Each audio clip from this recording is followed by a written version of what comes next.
myrddin.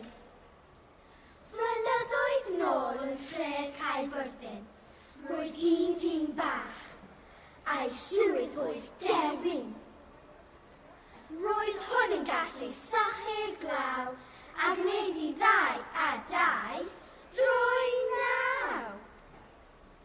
Fi allai wneud i'r sedd ddiflaru a gwneud I heddiw ddilyn fory. Gallai wneud y ddeiar aros, gallai wneud y pell yn agos. Gallai wneud y mawr yn fach, a throi y cleifion eto'n iach. Gallai yfed afon tywi, gallai glywed gwawr yn torri. Gallai neidio dros y muriau, gwneud beth bynnag roedd weisiau. Yma heddiw yng Nghaerfyrddin, hoffwn I